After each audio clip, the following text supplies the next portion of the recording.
ใส่ใจจริงจังยุคสมัยสื่อออนไลน์ทั้งโทรโจมตีใจเราทุกทางมีศีลมีธรรมเคียงข้างชีวิตพบทางสุขใจ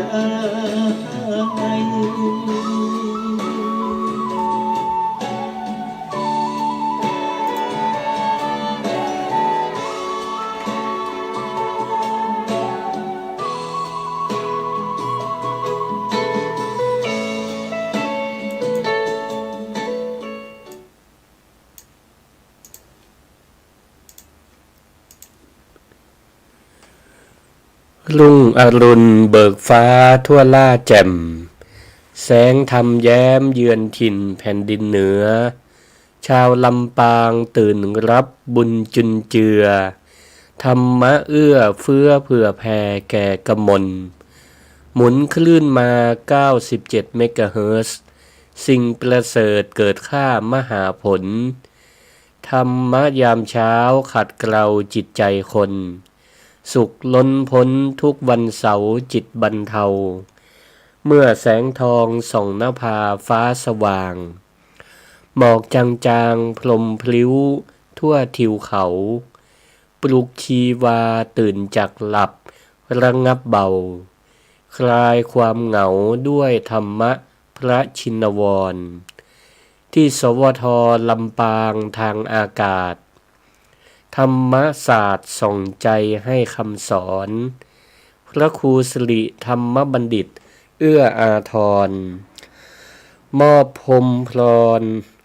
มอบพรหมพรด้วยธรรมชนะมารขอถวายความนอบน้อมต่อองค์พระรัตนตรัยอันมีพระพุทธเจ้าพระธรรมเจ้าและพระสังฆเจ้าอันเป็นตีปกห่มเกลาเกศาของเหล่าบรรดาพุทธศาสนิกชนทุกท่านขอกราบถวายความเคารพมายังพระมหาเถระพระเถรานุเถระครูบาอาจารย์เจ้าทุกตนทุกองค์ขอเจริญปอนมายังพุทธศาสนิกชนคนดีมีศีลมีธรรมทุกท่านที่กำลังฟังรายการธรรมยามเช้าทางคลื่นสถานีวิทยุกระจายเสียงแห่งประเทศไทยกรมประชาสัมพันธ์จังหวัดลำปางหรือสวทลำปาง FM 97.0 เมกะเฮิรตซ์ก็ดี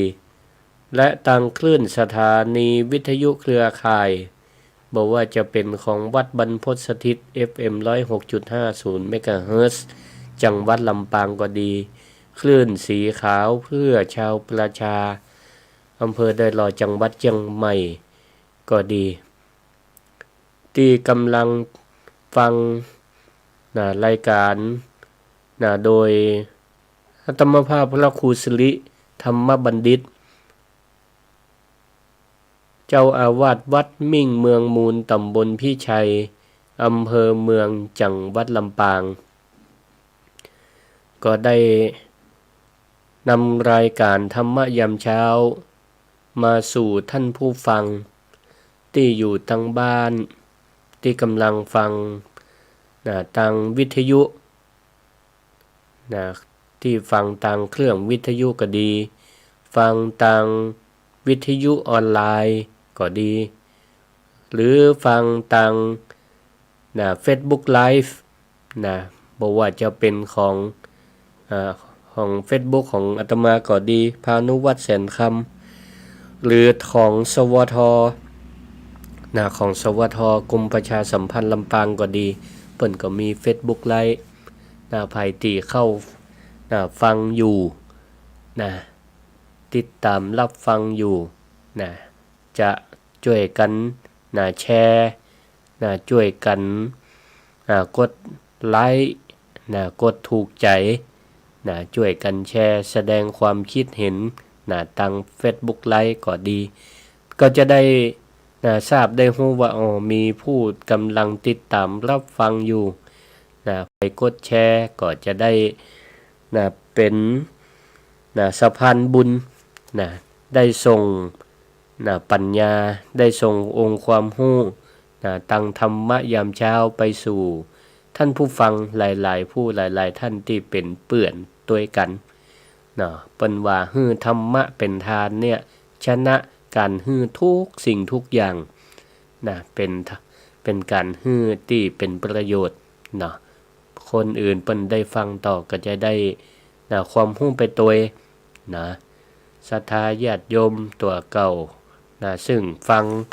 ก็ได้ความรู้ตัวแชร์ให้คนอื่นรู้ก็ได้บุญตัวเจ้าวันนี้ก็ตรงกับวันเสาร์ที่14มีนาคมพศ2569ซึ่งก็เป็นเจ้าที่อากาศแจ่มใสที่ลำปางเนี่ยที่วัดมิ่งเมืองมูลแห่งนี้อากาศสดชื่นแจ่มใสบ่มีฟ้ามีฝนอากาศกำลังดีช่วงนี้ก็เป็นดีแต่ดีว่ามีฝนพายุเข้าแต่ก็บ่ต้องมีลมแรงจนเกินไปมาแต่ฝนก็ดีอย่าฮือขับไล่หมอกควันฝุ่นละออง PM ต่างๆมันตกลงมาได้หายไปได้ก็อย่าฮือมวลอากาศโดยทั่วไปก็สดชื่นค่า PM ก็ลดลงก็ทำให้สุขภาพร่างกายจิตใจของเฮาเจ้าลำปางเจ้าไทยก็สดชื่นดีเนาะก็ขอยินดีกับทุกคู่ทุกท่านเฮาก็จะได้ฟังธรรมะยังมีความสุขอกสุขใจบ่งุดงิดใจวันนี้พระครูสิริธรรมบัณฑิตก็ได้มาทำหน้าที่เป็นเพื่อนร่วมตั้งธรรมนำข้อคิดสะกิดใจมามอบให้กับศรัทธาญาติโยมในยามเจ้าซึ่งก็อาจจะเป็นวันเจ้าของวันหยุดของหลายๆคนเพราะวันนี้เป็นเจ้าของวันเสาร์บางพ่องก็ยังตื่นตามเวลาปกติที่จะต้องมาทำหน้าที่มาลุกนึ่งเข้าเป่าไฟบอกว่าจะเป็นวันหยุดหรือบ่หยุดก็ต้องทำหน้าที่เหมือนเดิมเหมือนปกติก็ดีได้มีโอกาสมาทำหน้าที่แล้วก็มาฟังธรรมะไปตัวก็จะได้มีเมื่อเปื้อนในการทำหน้าที่ไปตัวกันเนาะบางท่านก็ยังกำลังพักผ่อนอยู่ก็พักผ่อนไปตัวฟังนอนฟังวิทยุฟังรายการธรรมะไปตัวก็จะได้ข้อคิดสกิดธรรมไปด้วยกันศรัทธาญาติโยมท่านทั้งหลายการที่เฮาได้ตื่นเจ้าได้ตื่นขึ้นมาในยามเจ้าแล้วสิ่งแรกที่เฮาเลือกทำก็คือการเปิดวิทยุรับฟังข่าวสารหรือวาดรายการธรรมะยามเช้าอันเป็นมงคลก็ถือว่าเป็นการเริ่มต้นชีวิตในวันใหม่ที่เป็นเรื่องที่เป็นประเสริฐเป็นสิ่งประเสริฐโบราณเปิ้นว่าตื่นเจ้าได้เปรียบบ่ใช่แค่ได้เปรียบเรื่องเวลาทำมาหากินแต่การตื่นเจ้ามาฟังธรรมนั่นถือว่าได้เปรียบในการสะสมบุญสะสมบุญญาบารมีให้แก่จิตใจพระพุทธเจ้าพระองค์ทรงตรัสว่ากาเลนะธัมมัสสวนังเอตัมมังคลมุตตมังอันนี้ก็เป็นหนึ่งในมงคล38ประการแปลว่าการฟังธรรมตามกาลเวลาถือว่าเป็นมงคลอันสูงสุดของชีวิตต้นไม้ก็ยังต้องการน้ำและแสงแดดในยามเจ้าฉันใดจิตใจของคนเฮาก็ต้องการน้ำอมฤตแห่งธรรมะเพื่อมาหล่อเลี้ยงให้เกิดสติเกิดปัญญา และก็เกิดความจุ่มเย็นได้ฉะนั้นถ้าหากว่าเฮาประพรมจิตใจด้วยธรรมะตั้งแต่แรกเริ่มลืมตาขึ้นมาชีวิตในวันนี้ทั้งวันบ่ว่าจะเจอปัญหาอุปสรรคใดๆเฮาก็จะมีสติพร้อมในการรับมือกับปัญหาอุปสรรคนั้นๆและเฮาก็สามารถที่จะใช้สติในการตั้งรับปัญหาอุปสรรคใช้ปัญญาในการแก้ไขปัญหาอุปสรรคนั้นแล้วใจของเฮาก็จะมีความสุขหวังว่าเป็นอย่างยิ่งว่าเจ้าวันนี้ท่านทั้งหลายก็จะตื่นขึ้นมารับธรรมะฟังธรรมะด้วยใจเบิกบานและก็จะมีความสุขตลอดวันธรรมะในยามเจ้าวันนี้ก็เอาธรรมะมาฝากก็เป็นธรรมะเปรียบเหมือนกับกลิ่นหอมที่ชื่นอกชื่นใจเหมือนยาหอมยาดมที่ชื่นอกชื่นใจเอามาเฮือหมู่เฮาท่านทั้งหลายได้สูดดมบ่ใช่เป็นกลิ่นหอมธรรมดาแต่เป็นกลิ่นหอมที่ท้าทายธรรมชาติเป็นธรรมะที่เกิดจากการตั้งคำถามธรรมะในวันนี้เป็นธรรมะที่เกิดจากการตั้งคำถามของพระอานนท์เถระซึ่งเป็นพุทธอุปถากผู้ใกล้ชิดพระพุทธเจ้าอาตมาภาพก็จะได้นำธรรมะ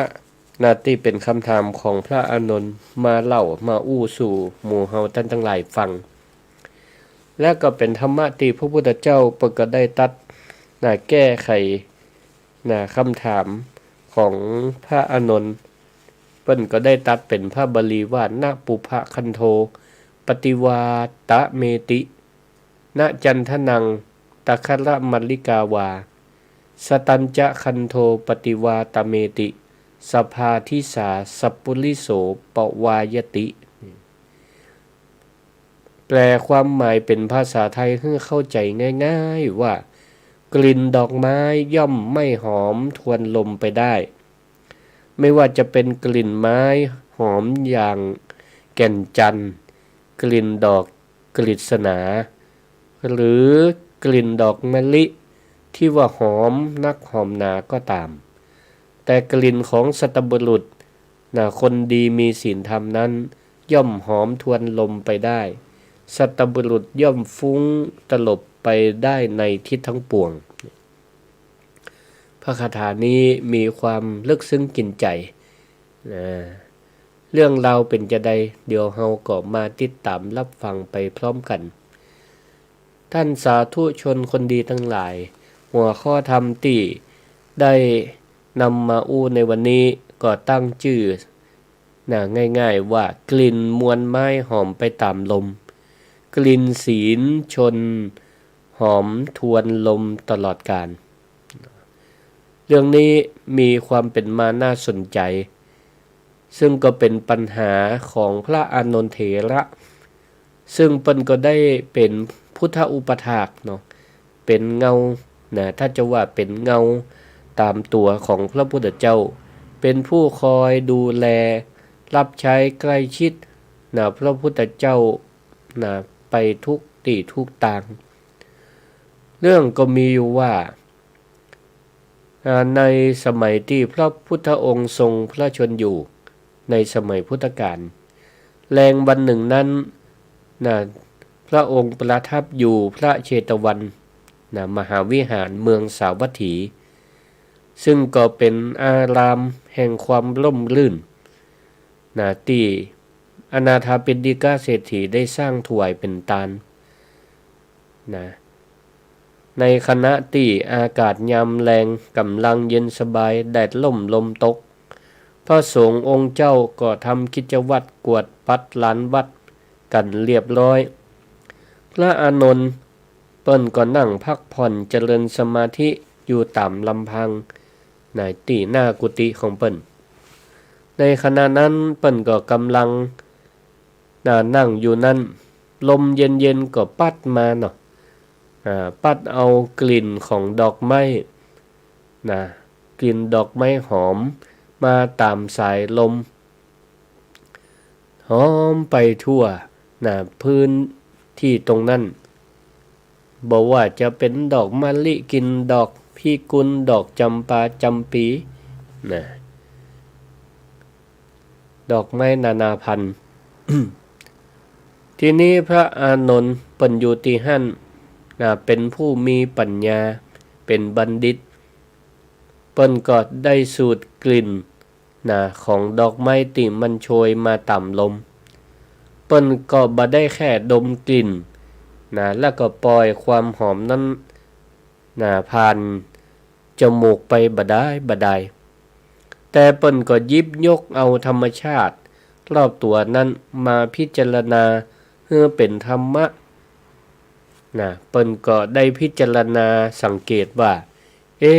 กลิ่นของดอกไม้กลิ่นของหอมเหล่านี้บอกว่าจะหอมบอกว่าจะหอมขนาดไหน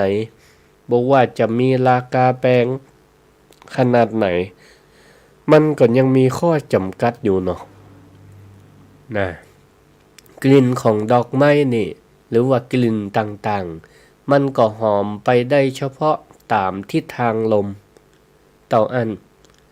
ถ้าลมมันพัดไปทางเหนือ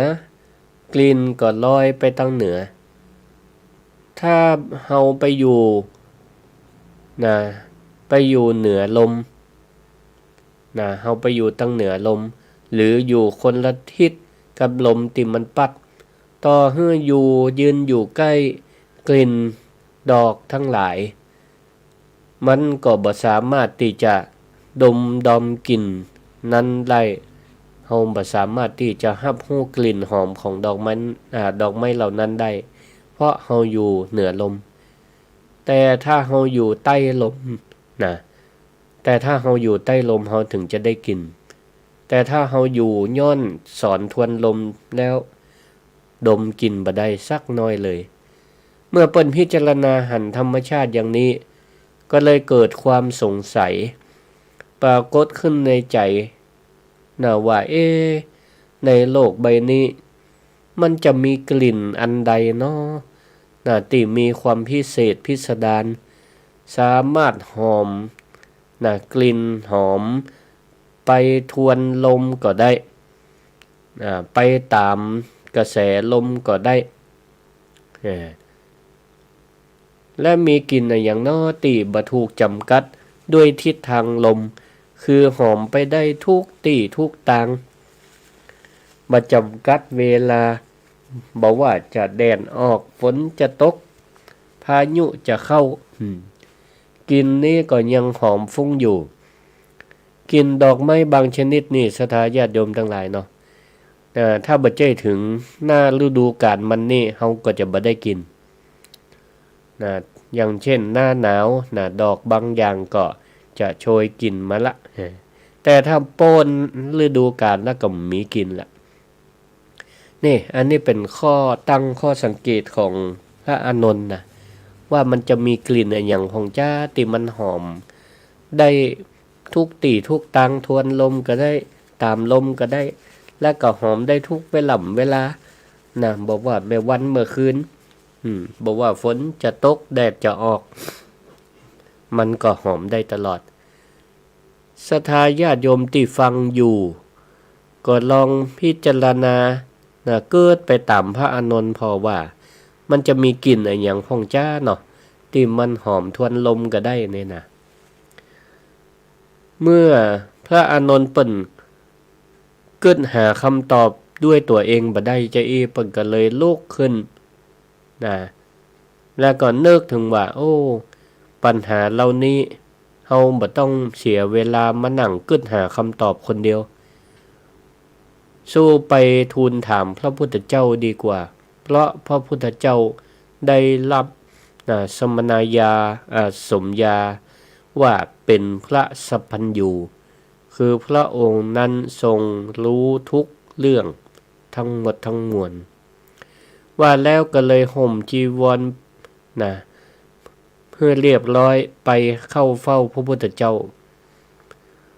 ตีพระคันธกุติก็เลยไปถวายความเคารพพระพุทธเจ้าแล้วก็ถามปัญหาตีคาใจนี่ทันทีนี่ศรัทธาญาติโยมทั้งหลายอันนี้แหละคือลักษณะของผู้เป็นบัณฑิตนะผู้เป็นนักปราชญ์เมื่อเกิดความสงสัยในสิ่งที่เป็นประโยชน์เป็นสาระก็บ่ปล่อยผ่านนะเฮาท่านทั้งหลายก็เหมือนกันเนาะเวลาสงสัยอันใดบ่เดียวนี่บ่มีเฮาบ่มีพระพุทธเจ้าหรือบ่มีผู้รู้อยู่ใกล้เฮาก็ถามไผมีมีมือถือมีสมาร์ทโฟนมีอินเทอร์เน็ตเฮาก็เข้าไปถามได้หมดนะแต่ก่อนนี้ถามGoogle ถาม Google เนี่ยพิมพ์เข้าไปเนี่ยตอบได้หมดถ้ามันมีข้อมูลที่เปิ้นคนผู้รู้ต่างๆได้เอาไปลงเครือข่ายเอาไว้ลงในระบบอิเล็กทรอนิกส์เอาไว้เนาะเราก็จะได้ข้อมูลนั้นบัดเดียวพัฒนาก้าวหน้ามาแหมถามใน Google ยี่ห้อไหนก็ได้มันก็จะไปค้นคำตอบมาตอบเฮาได้บัดเดียวนี่นะอันนี้แหละเป็นนิสัยของนักปราชญ์นะไผที่มีความสงสัยแล้วถ้าบ่ฮื้อมันขำใจเขาก็ค้นหาคำตอบในทันทีโดยวิธีสืบค้นเข้าห้องสมุดอ่านหนังสืออย่างค้นคว้าตำรับตำราหาคำตอบเพื่อได้กันนี่อันนี้เป็นห้องว่าเป็นอุปนิสัยของบัณฑิตนักปราชญ์นะพระพุทธเจ้าเมื่อทรงฟังคำถามอันฉลาดของพระอานนท์แล้วพระพุทธเจ้าเปิ้นก็เลยแย้มพระโอษฐ์และก็ตอบด้วยพระสุรเสียงอันกังวานไพเราะเปี่ยมไปด้วยพระเมตตาว่าอานนท์เอ๋ยกลิ่นที่หอมทวนลมได้นั้นมีอยู่จริงในโลกนี้กลิ่นนั้นบ่ใจเป็นกลิ่นดอกไม้ในป่าหิมพานต์บ่ใจกลิ่นไม้กฤษณาหรือกินน้ำหอมราคาแปลงแต่กลิ่นที่หอมทวนลมก็ได้หอมไปทุกที่ทุกทางก็ได้หอมไปตลอดเวลาบ่จำกัดเวลาได้นั่นกลิ่นนั้นคือกลิ่นคือกลิ่นของอะไรอย่างศีลคันโทก็คือกลิ่นแห่งศีลนั่นเองกลิ่นแห่งคุณงามความดีนั่นเองเป็นกลิ่นศีลกลิ่นคุณงามความดีของบุคคลผู้งดงามด้วยศีลธรรมนั่นเองนี่พระพุทธองค์ทรงก็ได้ตรัสอธิบายขยายความต่อไปอย่างชัดเจนว่าถ้าหากหมู่บ้านใดตำบลใดเมืองใดมีอุบาสกอุบาสิกาหรือมีไผก็ตามบ่ว่าจะเป็นคนยากดีมีจนหากเขาผู้นั้นเป็นผู้ตั้งอยู่ในศีล5บริบูรณ์คือ 1. ไม่โหดร้าย 2. ไม่มือไว 3. ไม่ใจเร็ว 4. ไม่พูดปด 5. ไม่หมดสติไม่โหดร้ายก็คือมีเมตตาบ่เบียดเบียนสัตว์ 2. ไม่มือไวก็คือเป็นผู้มีความซื่อสัตย์สุจริตบ่มักได้เอาของคนอื่นไม่ใจเร็วก็คือเป็นคนฮักเดียวใจเดียวซื่อสัตย์ต่อครอบครัว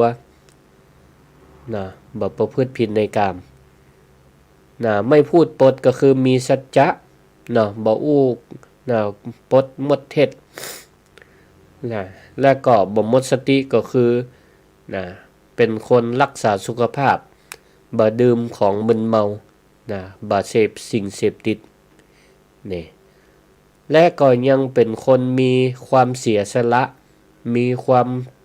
แบ่งปันเพื่อเอื้อเฟื้อเผื่อแผ่สละความตณีทีเหนียวชอบช่วยเหลือเกื้อกูลผู้อื่นมีจิตอาสาเป็นต้นอันนี้แหละเป็นผู้ที่มีศีล เป็นผู้มีศีลศรัทธาญาติโยมท่านทั้งหลายพระพุทธองค์ทรงตรัสรับรองเลยว่าสมณะและพราหมณ์ผู้ทรงศีลตลอดจนถึงลุกขเทวดาอากาสเทวดาเทวดาทั้งหลายในสากลโลกนี้ย่อมปากันแส่ซ่องสรรเสริญในคุณงามความดีของบุคคลผู้นั้นชื่อเสียงเกียรติยศเกียรติคุณของคนดีก็ย่อมฟุ้งกระจายขจรกระจายไปทุกหนทุกแห่งทุกที่ทุกทางแม้ลมธรรมชาติจะพัดไปทางทิศตะวันออกแต่คุณงามความดีของเขานั้นก็ย่อมขจรกระจายย้อนทวนลมไปในทิศตะวันตกทิศเหนือทิศใต้ไปข้ามน้ำข้ามทะเลข้ามทวีปไปต่างประเทศไปที่ต่างๆโดยบ่มีสิ่งใดมากังกั้นมากีดมาขวางอันนี้แหละที่พระพุทธองค์ทรงตรัสเรียกว่ากินหอมทวนลมได้มาถึงตรงนี้ก็อยากจะอธิบายเปรียบเทียบให้ศรัทธาท่านผู้ฟังท่านสาธุชนคนดีทั้งหลายในทุกเพศทุกวัยที่กำลังฟังรายการวิทยุอยู่เจ้านี้ได้หันภาพชัดเจนส่วนในยุคปัจจุบันนี้โลกเฮามีวิวัฒนาการก้าวไกลมีการผลิตเครื่องหอมต่างๆบอกว่าจะเป็นน้ำหอมที่มียี่ห้อนำเข้าจากต่างประเทศขวดละเป็นหมื่นเป็นแสนที่เปิ้นโฆษณากันว่าฉีดแล้วหอมติดทนเหมือนดึงดูดให้คนทั้งหลายหลงไหลแม้แต่น้ำยาซักผ้าก็ดีน้ำยาปรับผ้านุ่มก็ดีที่เปิ้นโฆษณาแล้วว่าใจ1 ครั้งหอมติดทนนานไปหลายชั่วโมงก็ดีถามว่ามันติดทนเหมือนแค่ไหนต่อให้ฉีดพรมน้ำหอมไปทั่วร่างกายเสื้อผ้าที่เฮาแจกน้ำยาปรับผ้านุ่มแต่พอเฮาไปเดินตากแดดเฮาอาบน้ำสระผมล้างเนื้อล้างตัวซักเสื้อซักผ้าเดินทำการทำงานทั้งวันกินเหงื่อกินอะไรยังออกมันก็กรบกินน้ำหอมตั้งหลายมันก็จางหายไปหมดเสียงซ้ำให้ร่างกายของเฮานี้เปิ้นถึงว่าเป็นรังแห่งโรคเป็นที่มักหมมถ้าบ่อาบน้ำมัวแต่พรมฉีดน้ำหอมอัดเข้าไปอย่างเดียวบ่อาบน้ำชำระร่างกายสัก 2-3 วันกินแทนที่มันจะหอมมันก็บ่หอมมันไปผสมกินเหงื่อกินไข่ก็กินน้ำหอมไปจนหมดจนเสี่ยงปลาเนื้อตัวนั่นก็มีกลิ่นเหม็นไปตัวเหี่ยแต่ถ้าเฮา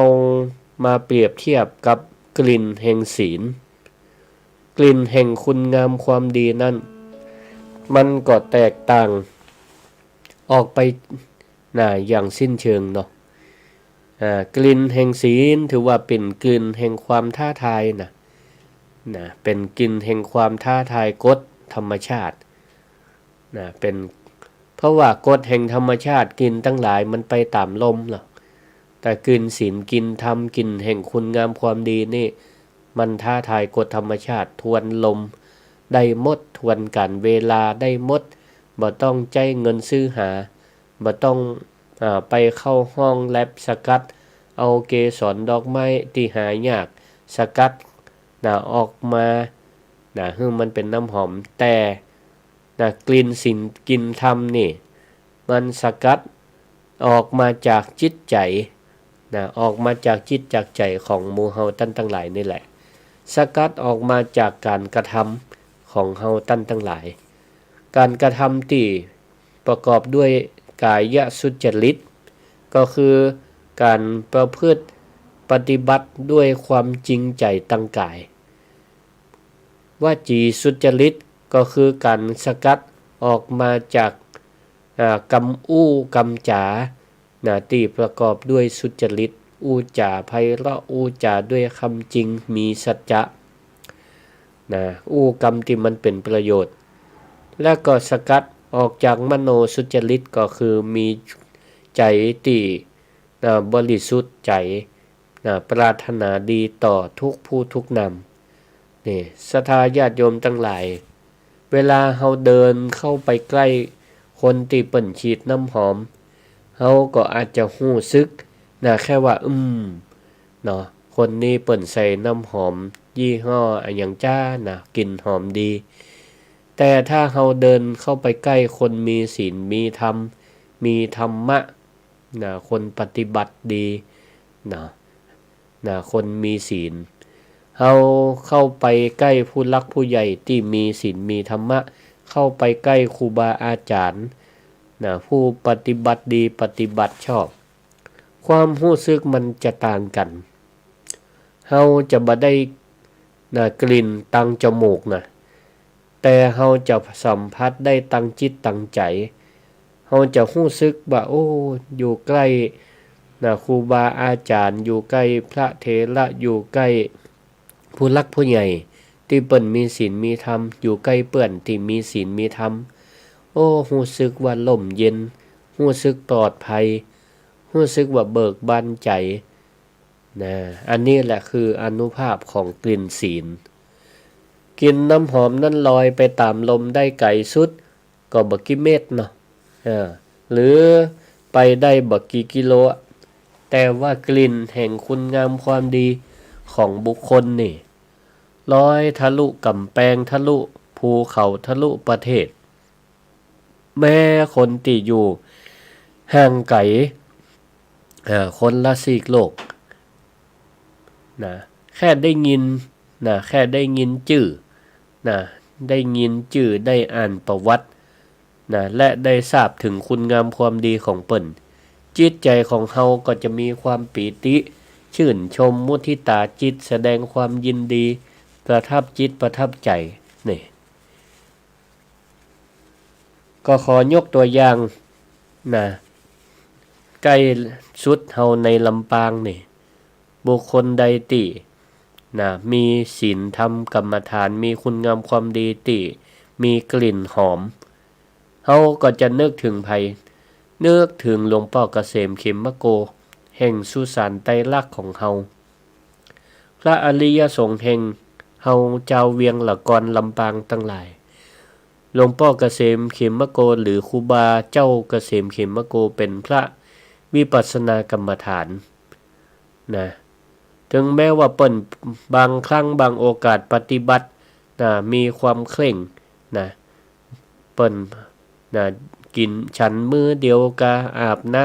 ำเมินในอาบเตื้อกะหรือเปิ้นนั่งปฏิบัติอยู่ที่ไหนก็ตามเปิ้นอยู่ที่ไหนนี่ศรัทธาญาติโยมทั้งหลายกลิ่นแห่งศีลของเปิ้นนี่ไปขจรขยายไปทั่วไปขจรขจายไปทั่วบุคคลผู้คนทุกทั่วสารทิศทั่วฟ้าเมืองไทยแม้แต่ชาวต่างชาติทั้งหลายในคณะเปิ้นมีชีวิตอยู่ตั้งแต่เปิ้นมีชีวิตจนถึงบัดนี้เปิ้นละสังขารไปแล้วคนก็ยังหลั่งไหลมากราบมาไหว้คนมากราบมาไหว้แค่ได้หันสังขารของเปิ้นได้หันเสนาสนะที่อยู่ของเปิ้นได้หันผลงานได้หันคำสอนที่เปิ้นเขียนเป็นลายมือลูกศิษย์ลูกหาก็เอามาติดเผยแพร่ไว้ก็ดีแม้แต่เปิ้นตัดภาพปริศนาธรรมเอาไว้เป็นมรดกทางธรรมให้เฮาท่านทั้งหลายได้หันได้พิจารณาก็ดีคนฮู้คนหันเนี่ยก็ต่างมีความปีติยินดีมีปีติยินดีในศีลธรรมกรรมฐานของหลวงพ่อเกษมเขมโกเพราะ เปิ้นบ่ได้หอมด้วยน้ำอบน้ำปรุงแต่เปิ้นหอมด้วยศีลหอมด้วยข้อวัดปฏิบัติอันบริสุทธิ์งดงามกลิ่นแห่งบริสุทธิ์ของหลวงพ่อเกษมนี้ขจรขจายทวนกระแสลมทวนกระแสโลกที่วุ่นวายดึงดูดให้ผู้คนทั้งหลายมากราบไหว้อันนี้แหละคือคุณธรรมพิเศษของกลิ่นศีลอันนี้ถือว่าโมเฮาท่านทั้งหลายได้สัมผัสศีลธรรมกรรมฐานของเปิ้นกลิ่นดอกไม้นี่ก็ยังมีวันหมดอายุดอกมะลิบานตอนเจ้าส่งกลิ่นหอมจื่นใจพอแรงมาเหี่ยวเฉากลิ่นก็จางหายไปแต่คนดีมีศีลธรรมนี่แม้ชีวิตเปิ้นจะบ่มีแล้วหมดลมหายใจไปแล้วร่างกายแตกดับไปแล้วนำไปเผาไฟก็แล้วแม้ว่าจะล่วงลับดับขันไปเป็นกี่ปีก็ตามแต่ชื่อเสียงคุณงามความดีก็ยังคงอยู่ที่เฮาจังได้ยินพระสงฆ์เปิ้นได้ครูบาอาจารย์เปิ้นได้เทศน์ให้ฟังว่ารูปังชีรติมัจจานังถึงแม้ว่ารูปกายสังขารจะเสื่อมสลายไปนามะโคตังนชิรติแต่ว่าชื่อเสียงคุณงามความดีก็ยังมีอยู่บ่ได้เสื่อมสลายหายไปยังคงหอมตลบอบอวนอยู่ในจิตในใจของคนรุ่นหลังบ่ว่าจะเป็น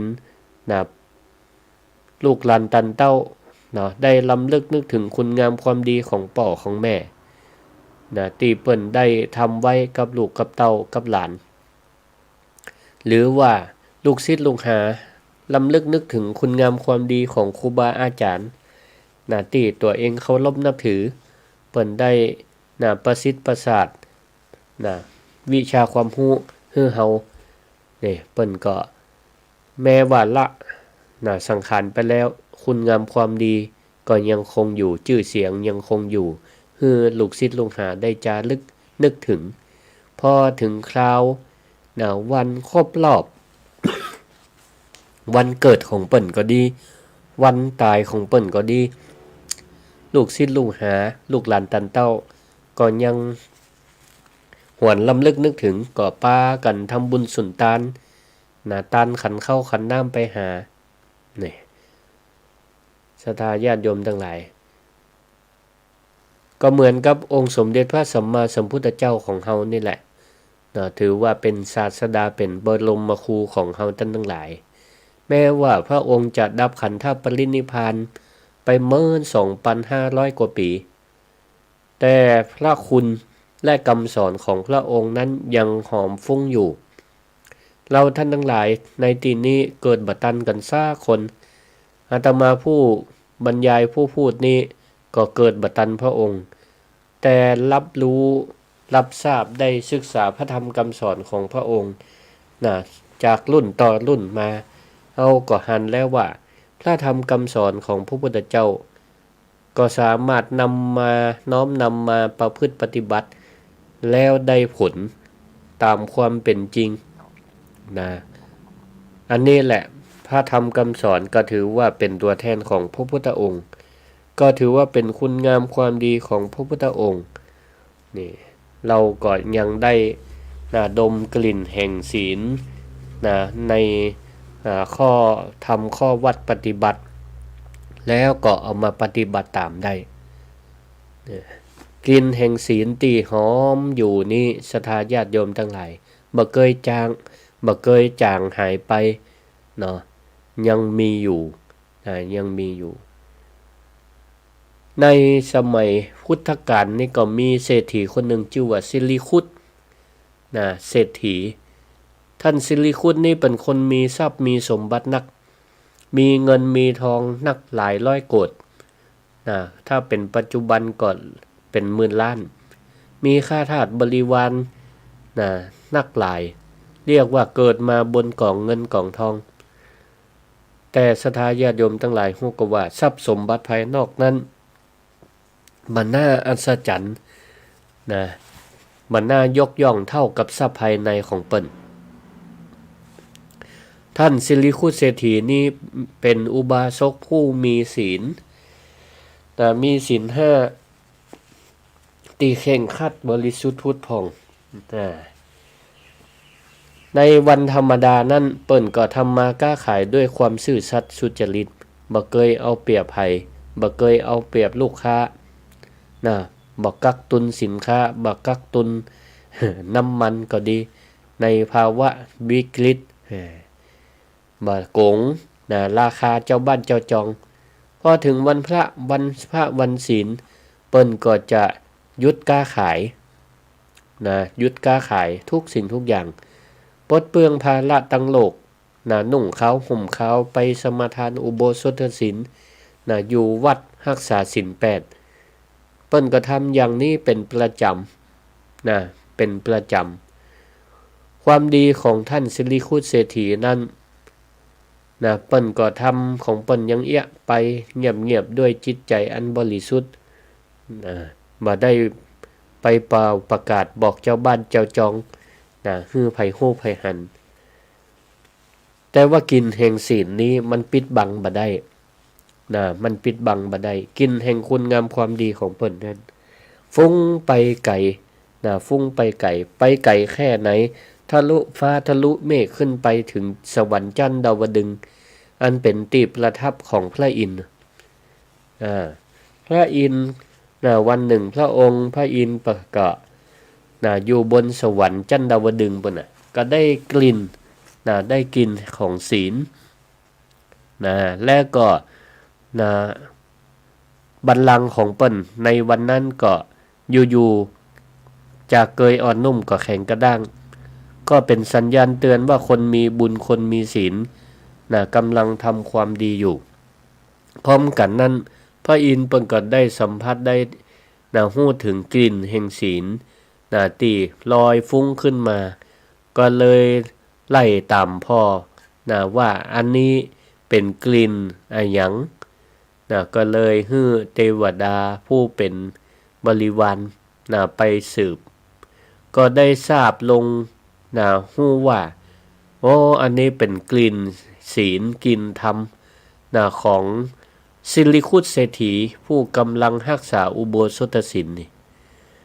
เมื่อเต้าสักกะหรือว่าพระอินทร์เปิ้นได้ฟังอย่างอันก็เกิดปีติสมนัสและก็อยากจะทดสอบจิตของสิริคุตเศรษฐีผู้นี้ว่าจะมีศีลมั่นคงอย่างใดก็เลยลงจากเทวโลกปลอมตัวเป็นพราหมณ์เท่าคนหนึ่งมีร่างกายสู้พร้อมหลังค่อมได้กำไม่เต้าเดินงกเงินไปปรากฏตัวอยู่หน้าคฤหาสน์ของท่านสิริคุตเศรษฐีเมื่อเศรษฐีท่านเศรษฐีสิริคุตเปิ้นได้หันพราหมณ์เท่าคนนี้เดินมาก็เอ็นดูสงสารเอ็นดูสงสารแทนที่จะเข้าไปขับไล่รังเกียจเปิ้นก็กลับรีบเดินออกไปต้อนรับด้วยใบหน้ายิ้มแย้มแจ่มใสประคองพราหมณ์เท่าแก่คนนั้นไปนั่งในที่เหมาะสมหาน้ำมาฮื้อดื่มจัดแจงเข้าป่าอาหารอันดีมาฮื้อพราหมณ์เท่านั้นฮื้อกินด้วยจิตใจมีความเมตตาพระอินทร์ในร่างพราหมณ์แก่นั้นได้หันถึงข้อปฏิบัติของสิริคุตเศรษฐีก็เลยมีความซาบซึ้งยินดีในคุณงามความดีนั้นก็เลยปรากฏจำแรงแทงกายเป็นพระอินทร์ปรากฏต่อหน้าสิริคุตเศรษฐีแล้วอนุโมทนาว่าท่านสิริคุตเศรษฐีเอ้ยเฮานี่คือเท้าสกเทวราชหรือพระอินทร์ลงมาเพื่อทดสอบจิตของท่านบัดนี้ก็ได้ฮู้ได้ทราบเชิงประจักษ์แล้วว่าศีลของท่านนั้นบริสุทธิ์งดงามกินของศีลท่านนั้น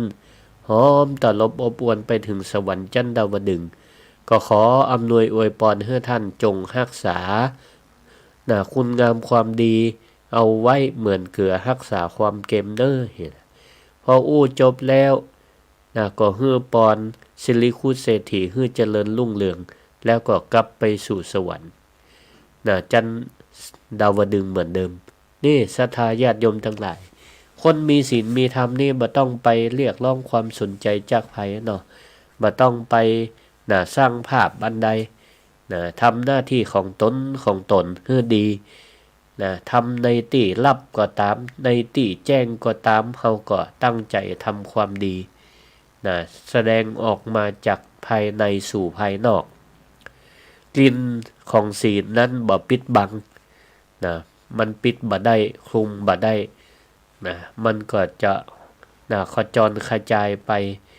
เทวดาประจำตัวก็ดีเทวดาประจำภาคพื้นดินก็ดีสาบหูเล็งหันเปิ้นก็ช่วยบอกต่อๆกันไปเปิ้นว่าคนมีศีลก็จะจักนำไปสู่หาบัณฑิตไปหาคนมีศีลด้วยกันจะได้บริวารญาติมิตรได้สหายได้กัลยาณมิตรได้กัลยาณธรรมนี่เปิ้นก็จะพาไปพบกับคนดีด้วยกันเนาะเหมือนเวลาเฮาเข้าไปในป่าหอมหรือดงดอกไม้แม้เฮาจะบ่เด็ดดอกไม้มาเน็บ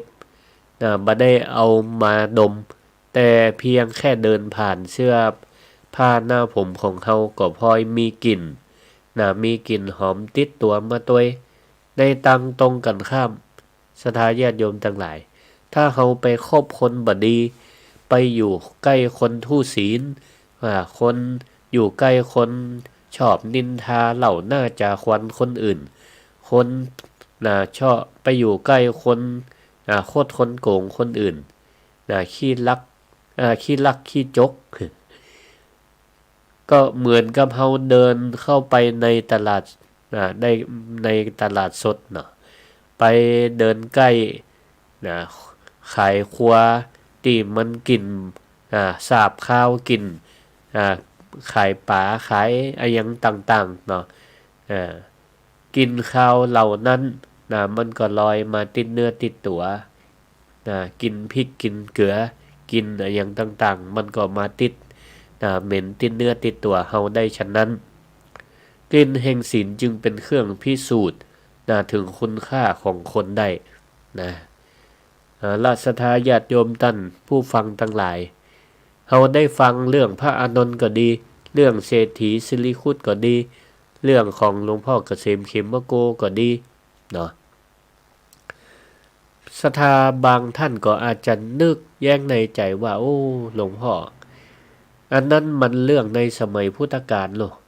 ในสมัยเศรษฐกิจฝืดเครื่องสังคมวุ่นวายบัดเดี๋ยวนี้สังคม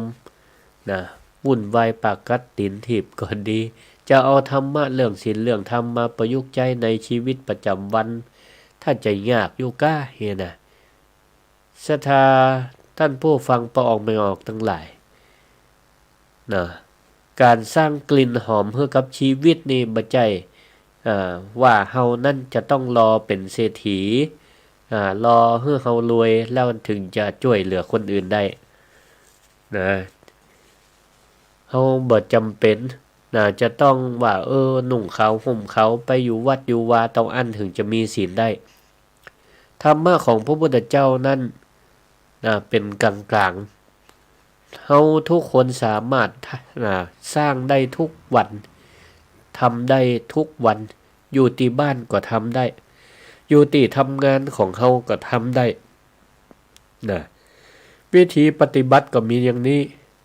หอมด้วยศีล5นี่ญาติจะได้ศรัทธาญาติโยมทั้งหลายเฮาบ่จำเป็นต้องประดับประดาด้วยเครื่องใจอันมีราคามีค่าบ่ต้องประดับด้วยแก้วแหวนเงินคำก็ได้แค่เฮาดำเนินชีวิตด้วยศีล5ไม่โหดร้ายไม่มือไวไม่ใจเร็วไม่พูดปดไม่หมดสติบ่ทุจริตสื่อสัตย์ต่อครอบครัวตัวเก่าด้วยความจริงแล้วก็บ่เป็นทาสของสิ่งเสพติด แค่นี้แหละศรัทธาญาติโยมตั้งหลายตัวเฮานี่ก็จะหอมละเนาะหอมจนลูกหลานกราบไหว้ได้สนิทใจพ่อแม่ตั้งมั่นอยู่ในศีลนำลูกนำเต้าตั้งมั่นอยู่ในศีลก็ถือว่าเฮานั้นได้ตั้งตนเป็นพระพรหมของลูกนะเป็นกลิ่นหอมของบ้านของจองบ้านไหนมีพ่อแม่นาที่ตั้งมั่นอยู่ในศีลนะก็ถือว่ามีพระพรหมอยู่ในบ้านบ่ตั้งวงเล่าวงไพ่ไฮโลบ่ด่ากันบ่เล่าหน้าจาควันกันนี่ถึงแม้ว่าเป็นบ้านหลังน้อยๆบ่มีราคาก็อย่างต่อใดบ้านบ่ต้องหรูหราแปลงแต่ก็ถือว่าเป็นบ้านที่ลมเย็นเป็นบ้านลมเย็นสำหรับลูกหลานตันเต้าเพื่อนบ้านก็จะชื่นชมว่าโอ้บ้านนี้พะโลพ่อแม่เปิ้นดีสอนลูกสอนหลานเพื่อเป็นคนดีสอนลูกสอนหลานเพื่อได้นำปฏิบัติตามเพื่อเปิ้นได้ปฏิบัติตามนี่ก็เป็นครอบครัวที่อบอุ่นได้เป็นครอบครัวที่ดีมีคุณค่าได้ส่วนต่อมาเฮาก็หอมด้วยความซื่อสัตย์สุจริตในการทำมาหาเลี้ยงชีพศรัทธาญาติโยมทั้งหลายแต่ละวันก็ไปเสาะว่าหากินไปทำการทำงานพ่องเป็นข้าราชการพ่องก็เป็นพ่อค้าแม่ขายเฮาก็สามารถปฏิบัติปฏิบัติธรรมปฏิบัติตามศีลที่พระพุทธองค์ทรงวางไว้ได้เป็นพ่อค้าแม่ขายก็ขายด้วยความซื่อสัตย์สุจริตจริงใจต่อลูกค้าบ่คดบ่โกงบ่เอาเปรียบลูกค้าอย่างนี้ทำงานเป็นข้าราชการก็บ่เอาเปรียบบ่เอาเปรียบในที่ทำงานบ่เอาเปรียบเปื้อนร่วมงานมีความช่วยเหลือเกื้อกูลซึ่งกันและกันตั้งหน้าตั้งตาตั้งอกตั้งใจทำงานด้วยความสุจริตใจบ่กินสินบาทขาดสินบนอย่างนี้ตั้งมั่นอยู่ในศีลธรรมชื่อว่าเป็นข้าราชการก็คือเป็นผู้ทำการให้พระราชาเป็นผู้ทำงานให้พระถวายงานต่อพระราชาก็ตั้งอกตั้งใจทำด้วยความซื่อสัตย์สุจริตส่วนประการที่3ก็คือให้เฮาหอมด้วยน้ำจิตน้ำใจด้วยการให้อภัยซึ่งกันและกันในสังคมทุกวันนี้โลกมันหมุนเร็วคนเฮานี่ก็มักจะหัวร้อนหัวร้อนกันง่ายขับรถโดนเปิ่นปาดหน้าน้อยก็บ่ได้ละงดงิดโมโหเป็นเรื่องลบ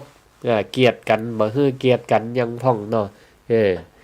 หุนหันพลันแล่นพ่องบ่ควบคุมสติอารมณ์ลงมาก็พิษหัวกันพ่องทะเลาะเบาะแวงบางเตื้อก็ตีต่อยกันพ่องหรือบางพ่องก็คัดข้องหมองใจในเฟซในไลน์ในกลุ่มอันยังบ่เข้าใจกันพ่อง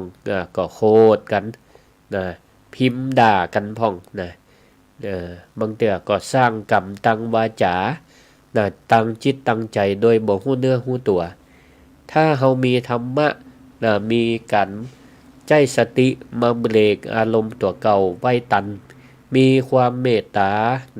ฮื้ออภัยกันยิ้มฮื้อกันเวลาเกิดการกระทบกระทั่งกันมีน้ำใจมีการฮื้ออภัยซึ่งกันและกันอันนี้แหละเปิ้นฮ้องว่าเอาน้ำเย็นมาช่วยล้าง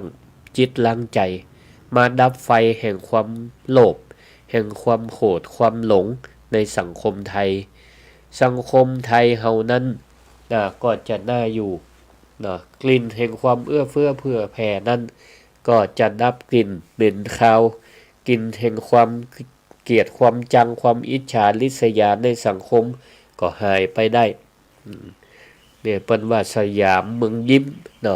เมืองไทยเฮานี่มีเสน่ห์การที่เฮาเป็นเมืองยิ้มนั้นบ่ใช่ว่าปะน่าจะยิ้มคือกันยิ้มแบบต่อหน้าปากปลาใสน้ำใจเชือดคอบ่ใจแต่ สยามเมืองยิ้มของเฮานั้นคนเก่าก่อนบรรพบุรุษทั้งหลายเปิ้นปลูกฝังว่าเฮานั้นยิ้มคือกันก็คือมีความเมตตานะปฏิบัติตัวกันต่อกันอย่างมีศีลใจศีลนี่แหละเป็นตัวปฏิบัติเอื้อเฟื้อต่อกันแล้วเขาก็จะมีรอยยิ้มต่อกันด้วยความจริงใจคนตั้งหลายคนตั้งหลายบอกว่าจะเป็นต่างชาติฝรั่งมังค่าตั้งหลายคนต่างชาติทุกเชื้อสายหันก็เปิ้นจะลังไหลมาเมืองไทยเพราะเปิ้นหันว่าคนไทยนั้นมีจิตใจดีมีตีคือแอวคือท่องเที่ยวบ่ปอคนไทยนั้นมีอัธยาศัยไมตรีเป็นกัลยาณมิตรต่อคนทุกคนนี่เมื่อเปิ้นได้มาสัมผัสคนไทยซึ่ง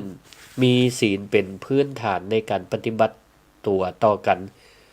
เปิ้นก็จะเอาความดีคุณงามความดีของคนไทยเนี่ยไปเล่าต่อคือเปื่อนคือฝูงคนต่างชาติต่อกันไปได้ทราบเปิ้นก็ยังมาสัมผัสมาแอวเมืองไทยเฮานี่มันก็จะสามารถช่วยกระตุ้น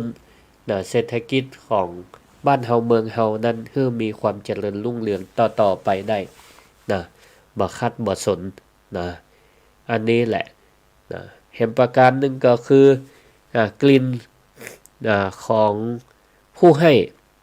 เขาเป็นคนที่มีจิตอาสามีการเสียสละแบ่งปันช่วยเหลือกันไปเถอะการมีจิตอาสานี่ถือว่าเป็นการที่